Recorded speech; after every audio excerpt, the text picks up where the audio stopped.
झारखंड की राजधानी रांची से एक बड़ी कार्रवाई सामने आई है। आपको बता दें कि पुलिस और उत्पादन विभाग की संयुक्त टीम ने एक शराब फैक्ट्री पर देर रात छापेमारी कर भारी मात्रा में कथित तौर पर अवैध विदेशी शराब बरामद की है।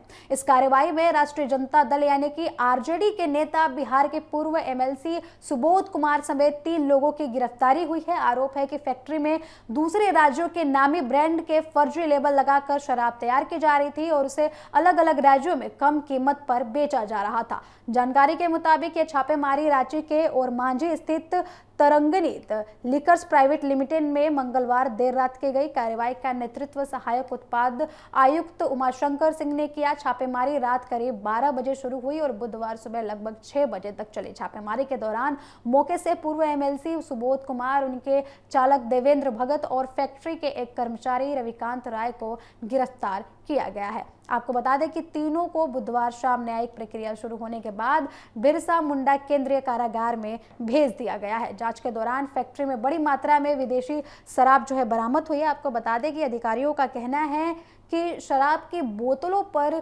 दूसरे राज्यों के नामी ब्रांडों के फर्जी लेबल लगाए जा रहे थे और उन्हें बाजार में कम कीमत पर खपाने की पूरी तैयारी की जा रही थी।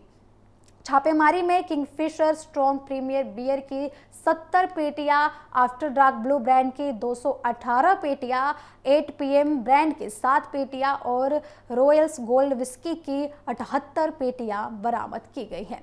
जांच में यह भी सामने आया है कि कई बोतलों पर फॉर सेल इन उत्तर प्रदेश और कुछ पर फॉर सेल इन दिल्ली लिखा हुआ था। ऐसे में उत्पाद विभाग को आशंका है कि शराब को फर्जी दस्तावेजों और अलग अलग राज्यों के लेबल के जरिए अवैध रूप से बाजार में भेजा जा रहा था।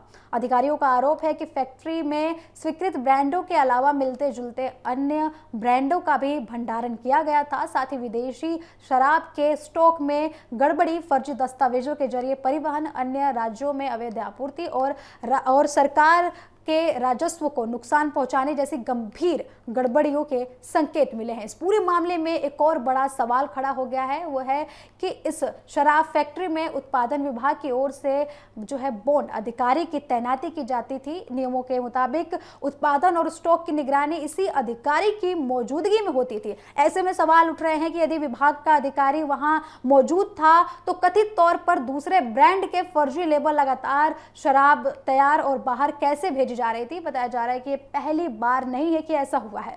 जब इस फैक्ट्री पर कार्रवाई हुई हो, करीब 2 वर्षों में पहले भी उत्पादन विभाग ने इस फैक्ट्री पर, इस प्लांट पर छापेमारी की, उसे सील किया था। इसके बावजूद भी एक बार फिर कथित गड़बड़ी का मामला सामने आया है और निगरानी व्यवस्था पर गंभीर सवाल खड़े हो रहे हैं। आपको बता दें कि उधर पूर्व एमएलसी सुबोध कुमार का कहना है कि प्लांट में होने वाली सभी गतिविधियां बॉन्ड अधिकारी की निगरानी में संचालित होती थी। उनका दावा है कि जब अधिकारी दूसरे कार्यों में व्यस्त होते थे तो उसी दौरान अलग अलग टैग लगाकर शराब को बिहार, उत्तर प्रदेश और दिल्ली भेजा जाता था। हालांकि इन दावों की पुष्टि जांच के बाद ही हो सकेगी, लेकिन ये दावे काफी हैरान कर देने वाले हैं।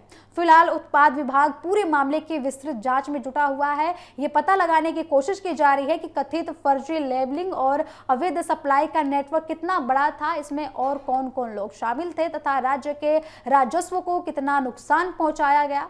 अब सभी की नजर जांच एजेंसियों की अगली कार्रवाई पर टिकी हुई है। यदि आरोप सही साबित होते हैं तो इस मामले में और भी बड़े खुलासे हो सकते हैं।